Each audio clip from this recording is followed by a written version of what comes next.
Hello guys, हमने हमारे पुराने वीडियो में एक सेल ऑर्गन्स के बारे में पढ़ा था कि सेल में कौन कौन से टाइप के ऑर्गन्स लेते हैं। और हमारा जो लास्ट वीडियो था उसमें था कि प्लास्टिड क्या होता है, प्लास्टिड की कैटेगरीज देखी थी। और हम जो आज का वीडियो है उसमें देखेंगे कि जो बेसिक डिफरेंस होता है एनिमल्स और प्लांट्स के सेल में वो कैसे पहचाना जाता है। तो शुरू करते हैं। जो बेसिक डिफरेंस रहता है एनिमल्स और प्लांट सेल में वो क्या रहता है, देखने में जो एनिमल सेल रहता है वो गोल रहता है यानी सर्कुलर इन शेप रहता है, और जो प्लांट सेल रहता है वो चौकोर चौकोर टाइप्स में दिखता है, यानी कह सकते हैं हम वो जो प्लांट सेल रहता है वो स्क्वायर इन शेप रहता है और एनिमल सेल रहता है वो गोल गोल शेप में दिखता है, और जो प्लांट सेल रहता है वो थोड़ा थोड़ा चौकोर शेप में दिखता है। और हमने देखा था कि हमने सेल मेम्ब्रेन पढ़ी थी कि सेल में सेल मेम्ब्रेन पाई जाती है। तो यहाँ पे जो एनिमल्स का सेल है उसमें सिंगल मेम्ब्रेन वो पाई जाती है। जैसे ये दिख रही है ना, ये सिर्फ एक लाइन ड्रॉ हुई है यहाँ पे, ये हमने सेल मेम्ब्रेन पढ़ा था, outermost part of the cell is known as cell membrane. तो ये वही सेल मेम्ब्रेन है कि देखा था ना, इसके अंदर बहुत सारे कुछ कुछ ऑर्गेनल प्रेजेंट है। तो जो बाहरी पार्ट रहता है वो एनिमल सेल का सिर्फ एक मेम्ब्रेन से जुड़ा होता है। हमने एग्जांपल के रूप में देखा था ना कि हम सब्जी लेने गए हैं बाहर, सब्जी वाले ने हमें सब्जियां एक थैली में यानी एक पॉलिथीन में यानी एक झिल्ली बोलते हैं जिसको हिंदी में, एक मेम्ब्रेन के अंदर रख के दी है। तो जो सेल रहता है एनिमल का उसमें सिंगल सेल मेम्ब्रेन पाई जाती है। या नहीं बोले तो सब्जी वाले ने सिंगल सेल दिया है ना, सिंगल मेम्ब्रेन में दिया है ना सेल, है ना सब्जियां। तो एनिमल सेल रहता है वो सिंगल मेम्ब्रेन का बना होता है, और जो प्लांट सेल रहता है बेटा वो डबल मेम्ब्रेन का बना रहता है। ये देख रहे हैं आप, यहाँ पे सिर्फ एक लाइन ड्रॉ हुई है, यहाँ पे दो लाइन ड्रॉ हुई है इस फिगर में। तो जो प्लांट्स का सेल रहता है वो डबल सेल मेम्ब्रेन का बना हुआ रहता है। वहाँ एक को तो जो एक लाइन है, एक सिंगल मेम्ब्रेन है, उसको तो सेल मेम्ब्रेन बोलते हैं, लेकिन जो दूसरी वाली रहती है ना, जो दूसरा ड्रॉ करा है उसको सेल वॉल बोला जाता है। क्या बोला जाता है बेटा? जो प्लांट में जो सेल मेम्ब्रेन रहती है वो दो टाइप की प्रेजेंट रहती है, एक रहती है सेल वॉल और एक रहती है सेल मेम्ब्रेन। क्यों प्रेजेंट रहती है, हमारे में क्यों नहीं रहती? मैंने बोला था ना कि प्लांट को ज्यादा सिक्योरिटी की जरूरत होती है, क्योंकि बहुत बड़े बड़े रहते हैं ना, तो उनके सेल में ज्यादा सिक्योरिटी की जरूरत रहती है, इसलिए उनमें डबल मेम्ब्रेन पाई जाती है। एक को सेल वॉल कहते हैं और एक को सेल मेम्ब्रेन कहते हैं।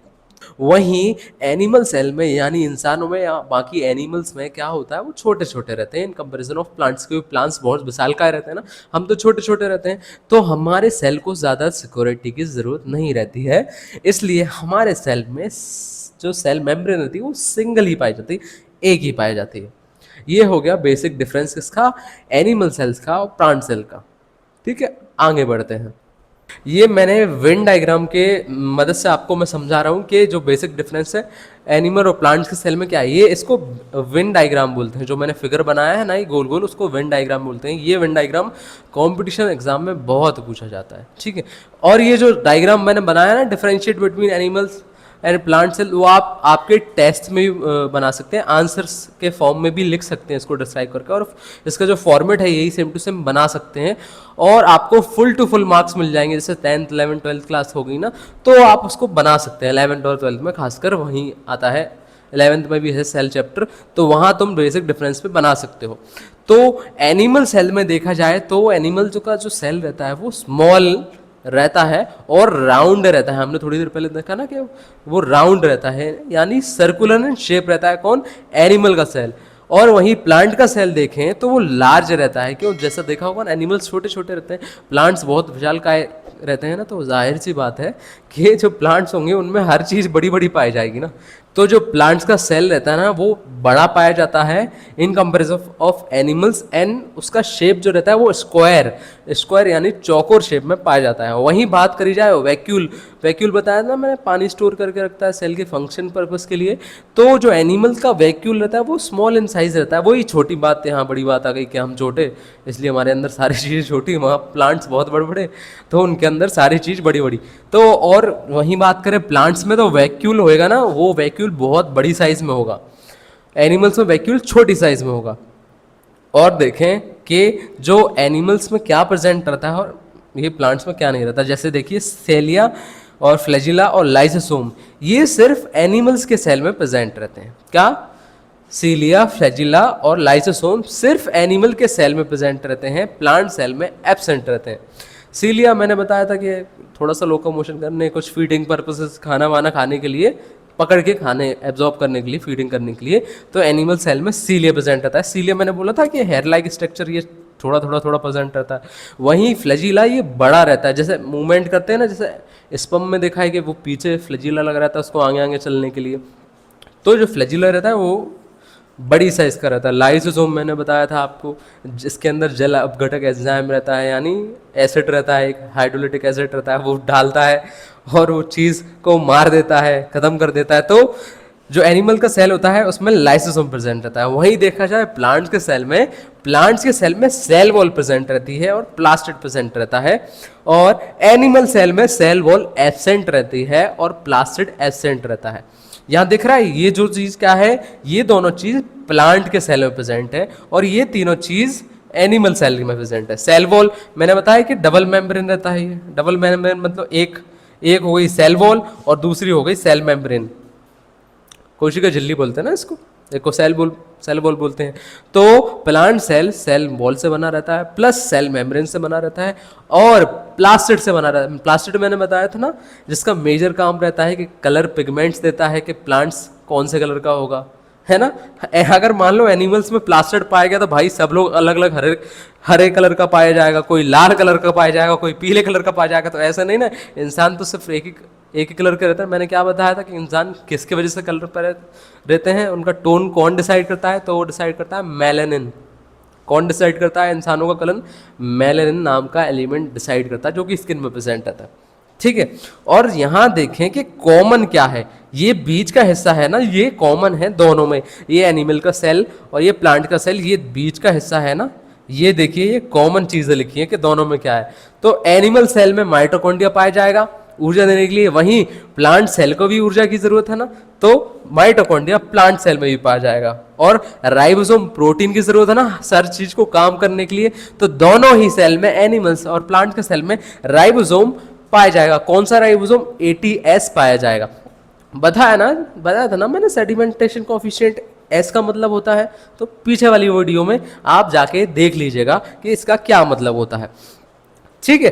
और इसमें क्या, दोनों सेल में गोल्जी बॉडी प्रेजेंट रही। क्यों भाई? माइटोकॉन्ड्रिया एनर्जी बना रहा है, तो एनर्जी का ट्रांसपोर्टेशन भी जरूरत है ना दोनों ही सेल में, तो गोल्जी बॉडी दोनों में प्रेजेंट रहेगी। और इसके बाद न्यूक्लियस भी दोनों में प्रेजेंट होना चाहिए ना। मैंने बोला था ना ब्रेन ऑफ सेल क्या रहता है? न्यूक्लियस। तो भाई किसी चीज़ को इंस्ट्रक्शन देने के लिए भी तो कोई चीज़ होना चाहिए कि भाई ये लोग जो है अपना अपना काम करते रहे, कैसे करना है, तो उसके लिए दोनों ही सेल में न्यूक्लियस प्रेजेंट रहता है।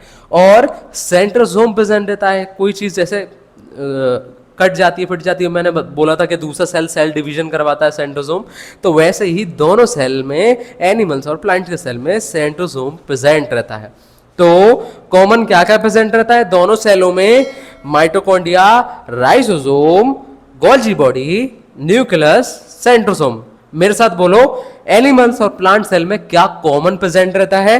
Mitochondria, ribosome, Golgi body, nucleus, centrosome. दोबारा बोलो, क्या कॉमन प्रेजेंट रहता है एनिमल और प्लांट सेल में?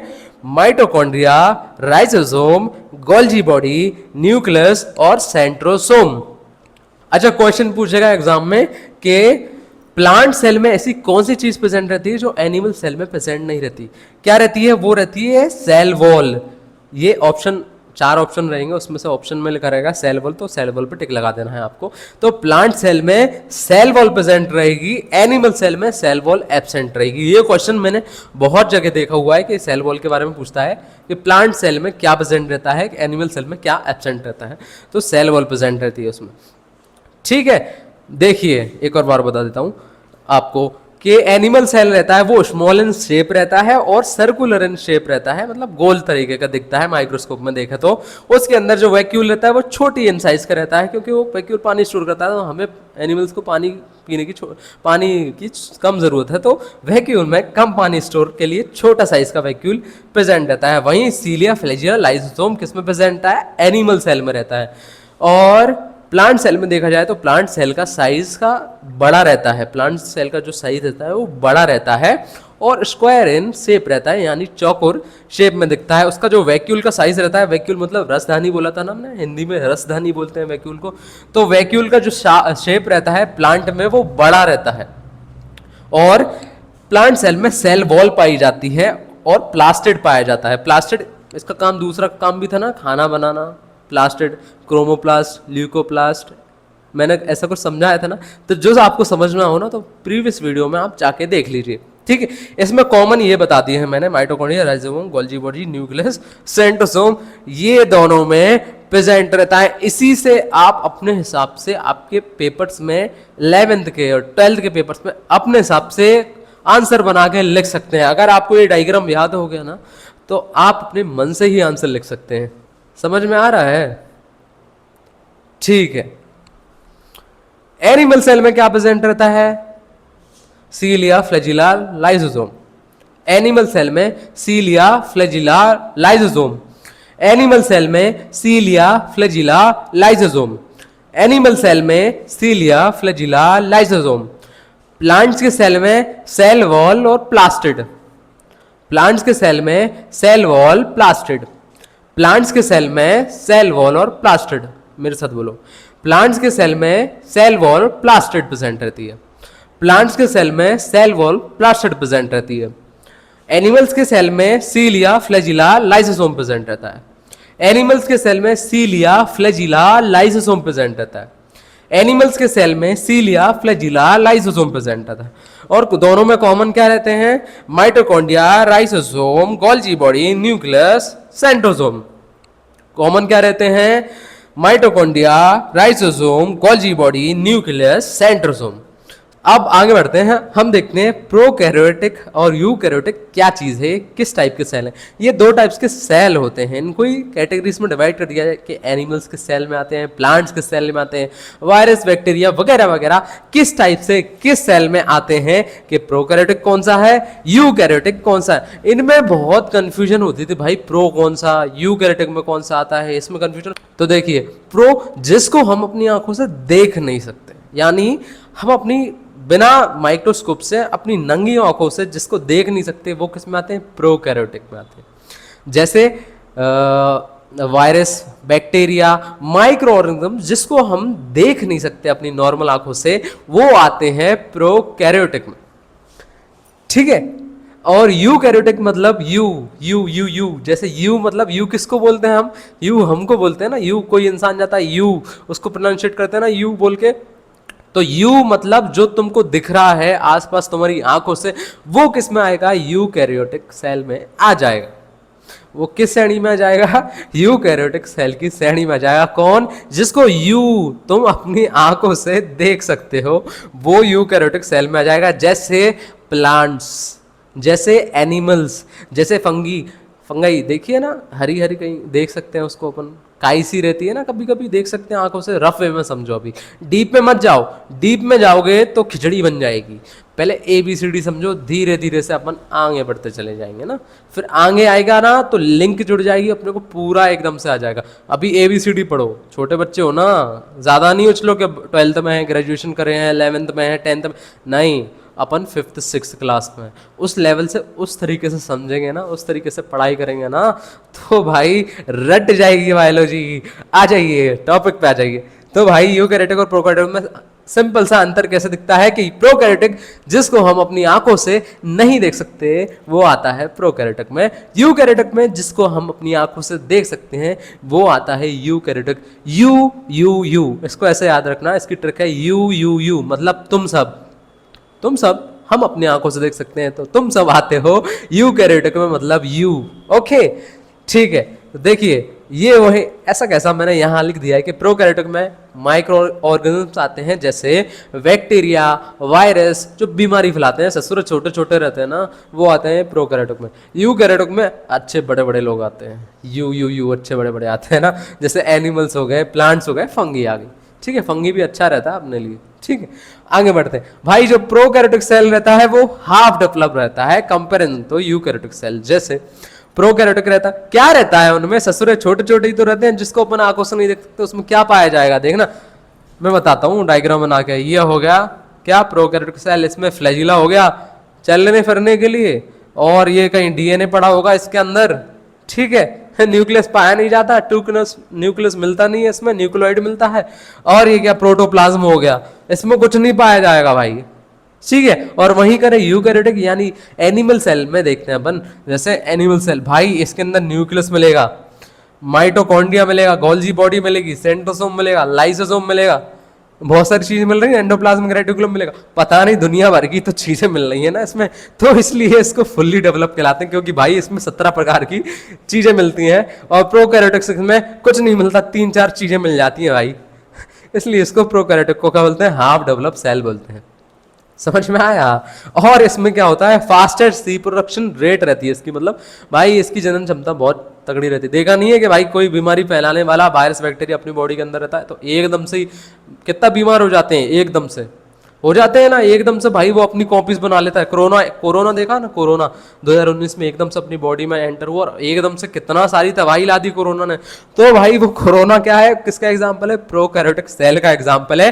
हाफ डेवलप रहता है और फास्टेस्ट रिप्रोडक्शन रेट रहती है, यानी जैसे ही अपने बॉडी में घुसता है कौन, प्रोकैरियोटिक सेल यानी माइक्रोऑर्गेनिज्म, जिसको अपन आंखों से देख नहीं सकते, जैसे वायरस बैक्टीरिया, एकदम से फोटोकॉपी करवाने लग जाता है, या फिर एकदम से रिप्रोडक्शन बहुत बढ़ा देता है, वो बहुत सारे संख्याओं में बन जाते हैं कौन, प्रोकैरियोटिक सेल।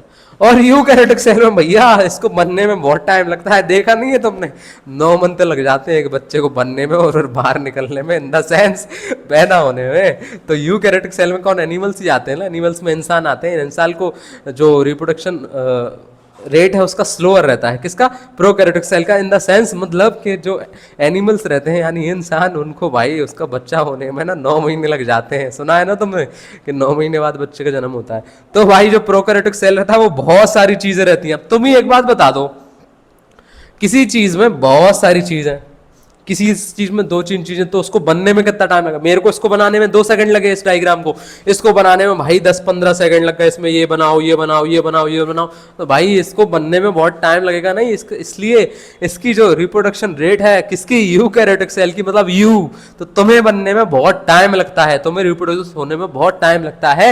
और प्रोकैरियोटिक सेल को मतलब इतनी सी चीज जो आंखों से नहीं दिख रही है उसको बनने में टाइम नहीं लगता है, जरा सी देर में बन जाता है, तो उसका फास्टेस्ट रिप्रोडक्शन रेट होता है। और भैया उसमें क्या होता है, जो प्रोकैरियोटिक सेल में उसमें 70S राइबोसोम प्रेजेंट, यार छोटी सी चीज है, किससे किससे, यूकैरियोटिक तो बड़ी चीज है ना, बड़े बड़े हैं, किससे, प्रोकैरियोटिक से। तो भाई जाहिर सी बात है जो राइबोसोम रहेगा, राइबोसोम को क्या बोलते हैं, प्रोटीन फैक्ट्री बोलते हैं ना, तो उसमें 70S यानी छोटा सा पाया जाएगा, क्योंकि भाई ये छोटी है, ट्रिक से याद रखो इसको, क्योंकि इसका सेल छोटा है, इसमें कुछ चीज नहीं है, बहुत छोटा है, बहुत आंखों से नहीं दिखता है, तो उसके अंदर 70S राइबोसोम पाया जाए। ये क्या है 70S, मैंने पुरानी वीडियो में बताया, जाओ मेरा चैनल खोलो, इसको खोलो, देखो इसके अंदर क्या है, सर्च करो, चीज पढ़ाई करो, कुछ नहीं है, आराम से पढ़ाई हो जाएगी, ठीक है। तो भाई छोटी चीज में यानी छोटे माइक्रोऑर्गेनिज्म में क्या 70S पाया जाता है। बड़े में बात करें यूकैरियोटिक में, मतलब हम बड़ी बड़ी चीज, तो उसमें 80S पाया जाता है, कौन सा, राइबोसोम। राइबोसोम को प्रोटीन फैक्ट्री कहते हैं, क्यों, क्योंकि ये प्रोटीन बनाता है। भाई सब चीज, इतनी सारी चीजें हैं तो उनको काम करने के लिए बहुत ज्यादा एनर्जी की जरूरत है ना, प्रोटीन की जरूरत है ना, सॉरी, तो एनर्जी की यार नहीं, प्रोटीन की जरूरत है ना, तो प्रोटीन उसको बड़ी मात्रा में चाहिए, और यहाँ पे कम चीजें तो उनको कम मात्रा में प्रोटीन चाहिए ना, तो इसमें 70S और यूकैरियोटिक में 80S क्या, राइबोसोम पाया जाता है। और भाई ये चल रहा है फिर रहा है, ये देखिए क्या रहते हैं, ये देखा है तुमने, माइक्रोऑर्गेनिज्म रहते हैं, इधर उधर घूमते रहते हैं, चलते फिरते रहते हैं, किसकी वजह से चलते फिरते रहते हैं, सीलिया और फ्लैजिला की वजह से चलते रहते हैं। ये फ्लैजिला है, ये लंबी पूंछ सी दिख रही है इसके ससुरे की, तो ये फ्लैजिला है, और ये स्मॉल स्मॉल स्मॉल हेयर दिख रहा है। भाई इसको कुछ खाना है ना पकड़ के इधर उधर से, तो किससे खाएगा, ये सीलिया से खा लेगा, ये सीलिया छोटे छोटे हेयर दिख रहा है। अब भैया इसमें क्या रहता है, इसमें माइटोकॉन्ड्रिया प्रेजेंट नहीं रहता है, किसमें माइटोकॉन्ड्रिया प्रेजेंट नहीं रहता है, प्रोकैरियोटिक सेल में माइटोकॉन्ड्रिया प्रेजेंट नहीं रहता है। क्यों, क्या रहता है, ससुरे में कुछ रहता है जो नहीं है, इसमें क्या रहता है, प्रोटोप्लाज्म प्रेजेंट रहता है। क्यों भैया, ऑक्सीजन आ रही है ना, ये सांस लेने के लिए ऑक्सीजन ले रहा है ना, तो कहां जा रही है, वो प्रोटोप्लाज्म के अंदर जा रही है ऑक्सीजन। अपने में क्या होता था भाई, ऑक्सीजन आती थी और माइटोकॉन्ड्रिया में घुसती थी, फिर वो क्रैप साइकिल चलाता था। देखा ना, मैंने बोला ना स्लोअर रिप्रोडक्शन रेट है भैया, इसमें बहुत सारी सामग्री जुड़ी है, इसमें कुछ नहीं है। तो इसमें क्या है, O2 आती है, प्रोटोप्लाज्म में घुसती है, तब वो सांस लेता है, पूरे में फैल जाती है O2, पूरे में प्रोटोप्लाज्म। यहाँ भी प्रोटोप्लाज्म पढ़ा था ना अपन ने, याद है ना? नहीं हो तो भाई पुरानी वीडियो देखो। ठीक है, तो ऑक्सीजन यहाँ पे घुसती है किसमें, माइटोकॉन्ड्रिया में, फिर वो आगे जाती है, क्रेब्स साइकिल, एटीपी फॉर्म होती है, वगैरह वगैरह फॉर्म होती है, पीछे वाले वीडियो जाके देखो। ठीक है, तो भाई इसमें माइटोकॉन्ड्रिया प्रेजेंट नहीं रहता, माइटोकॉन्ड्रिया की जगह इसमें क्या प्रेजेंट रहता है, प्रोटोप्लाज्म प्रेजेंट रहता है। प्रोटोप्लाज्म के अंदर ऑक्सीजन जाती है और पूरी इसकी बॉडी में सप्लाई हो जाती है। अब भाई माइटोकॉन्ड्रिया क्या करता था यूकेरियोट्स में, क्या करता था भाई, ये तो एनर्जी बनाता था ना, माइटोकॉन्ड्रिया को power house of the cell कहते थे, इसी कारण वो सब काम करते थे। ये सारे ऑर्गेनल माइटोकॉन्ड्रिया के चक्कर में ही काम करते थे ना, वो ही एनर्जी देता था। अब यहाँ भैया क्या काम हो रहा है, इसको एनर्जी की जरूरत नहीं है, इसके जो सीलिया फ्लैजिला है ना, ये जो दिख रहा है ना, ये ऐसे ऐसे चलने फिरने वाले, इसी की मदद से चलता फिरता रहता है, इसी की मदद से ये अपनी एनर्जी बना लेता है। इसी एनर्जी तो नहीं बनाता, इसी की मदद से चलता फिरता रहता है। ठीक है, हमें चलने फिरने के लिए, एनर्जी के लिए माइटोकॉन्ड्रिया की जरूरत रहती है, इसको चलने फिरने के लिए माइटोकॉन्ड्रिया की एनर्जी की जरूरत नहीं रहती है, इसके चलना फिरना काम सीलिया और फ्लैजिला कर देते हैं। ये दिख रहा है डायग्राम में आपको, ये प्रोकैरियोट्स और यूकैरियोट्स में अंतर डायग्राम दिख रहा है ना। तो इसमें क्या है, ये प्रोकैरियोट है, ये जरा सा कुछ नहीं है। अब इसमें देखो दुनिया भर की चीजें भर के रखी हैं यूकैरियोटिक सेल में, मतलब कि यूकैरियोटिक सेल मतलब हम देख सकते हैं आंखों से, यू ओके, प्रोकैरियोटिक मतलब हम आंखों से नहीं देख सकते। भाई इसमें दुनिया भर की चीजें, इसमें कुछ नहीं है, इसलिए इसका बनना बहुत आसान है, इसका रिप्रोडक्शन रेट बहुत फास्ट है। ओके, इसमें बहुत सारी दुनिया भर की चीजें, तो इसका रिप्रोडक्शन रेट बहुत स्लो है, किसका, यूकैरियोट्स का, इन कंपैरिजन ऑफ प्रोकैरियोट। अब प्रोकैरियोटिक में माइटोकॉन्ड्रिया नहीं पाया जाता, क्या, प्रोकैरियोट्स में माइटोकॉन्ड्रिया नहीं पाया जाता। ये क्वेश्चन पूछता है बाबू, ये क्वेश्चन पूछता है कि प्रोकैरियोट्स में क्या नहीं पाया जाता, तो माइटोकॉन्ड्रिया नहीं पाया जाता, उसकी जगह भाई ऑक्सीजन कहाँ जाती है, प्रोटोप्लाज्म में चली जाती है। ये दिख रहा है, ये प्रोटोप्लाज्म में येलो येलो दिख रहा है इसमें, तो इसको प्रोटोप्लाज्म में है, ये प्रोटोप्लाज्म में जा रहा है। ठीक है, इसमें ट्रू न्यूक्लियस नहीं प्रेजेंट रहता, यानी जो इसका ये डीएनए मटेरियल डला है, हमारा तो डीएनए क्या था, न्यूक्लियस के अंदर बंद था, मैंने तुम्हें बताया था ना कि न्यूक्लियस के अंदर बंद था, तो इसका डीएनए कहीं भी डला रहता है, इसका डीएनए अंदर नहीं प्रेजेंट रहता है, ये ट्रू न्यूक्लियस के ऐसे प्रेजेंट नहीं रहेगा, इसका डीएनए कहीं भी किधर भी कोने में डला रहता है। तो हम बोल सकते हैं कि ये जो प्रोकैरियोट है बिना कवर के रहता है, क्या, इसका न्यूक्लियस बिना कवर का प्रेजेंट रहता है, और यूकैरियोट्स में न्यूक्लियस कवर का प्रेजेंट रहता है। कवर बोले तो एनवलप, किसी चीज को तुम कहीं किसी को शादी ब्याह में पैसे देते हो ना, तो एनवलप में रख के देते हो ना, बोलते हो भाई ऐसे देंगे तो अच्छा नहीं लगेगा भाई, 150 200 500 1000, तो ऐसे अच्छा नहीं लगेगा, तो भाई कवर में एनवलप में रख के देते हो ना, लिफाफे में देते हो ना। तो वैसे ही यूकैरियोट्स में जो डीएनए है या न्यूक्लियस है वो एनवलप से कवर रहता है, और प्रोकैरियोटिक में भाई वो एनवलप ही गायब हो जाता है, डीएनए इधर उधर फिरता रहता है, कहीं भी डला रहता है। समझ में आ रही है तुमको, आ रही है? आगे बढ़ते हैं। मैंने बोला इसमें माइटोकॉन्ड्रिया नहीं प्रेजेंट था, और इसमें माइटोकॉन्ड्रिया प्रेजेंट रहता है किसमें, यूकैरियोट्स सेल में। ठीक है, ये डायग्राम देखिए, ये है ससुरा प्रोकैरियोटिक सेल, इसमें कुछ नहीं है, ये सीलिया हो गई, ये हेयर लाइक स्ट्रक्चर, ये बड़ा दिख रहा है, ये फ्लैजिला है, ये इसमें क्या है, एक सेल वॉल और प्रेजेंट रहती है, जैसे एनिमल सेल, एनिमल्स में सेल वॉल नहीं प्रेजेंट रहती ना, मैंने बोला था प्लांट्स में प्रेजेंट रहती है सेल वॉल, तो इसमें क्या है, सेल वॉल और प्रेजेंट रहती है किसमें, प्रोकैरियोटिक सेल में, और कहीं पे थोड़ा सा इसमें क्लोरोप्लास्ट प्रेजेंट रहता है। भैया इसको खाना भी तो बनाने की जरूरत है ना, अब हमारे में तो क्लोरोप्लास्ट प्रेजेंट नहीं रहता, सिर्फ प्लांट्स में प्रेजेंट रहता है, तो जो प्रोकैरियोटिक सेल हो गया उसमें थोड़ा सा क्लोरोप्लास्ट भी प्रेजेंट रहता है इसके खाने बनाने के लिए। ठीक है, अब दोनों में ही राइबोसोम प्रेजेंट रहते हैं, लेकिन फर्क क्या है, इसमें प्रेजेंट रहेगा 70S ससुरा, और इसमें प्रेजेंट रहेगा 80S, क्योंकि भाई ये बड़ा यूकैरियोट, मतलब तुम लोग बड़े, हम लोग बड़े, मैं बड़ा, यूकैरियोट्स में प्लांट्स एनिमल्स दोनों आते हैं, और प्रोकैरियोटिक में 70S छोटा, क्योंकि ये छोटी चीज है। आया समझ में?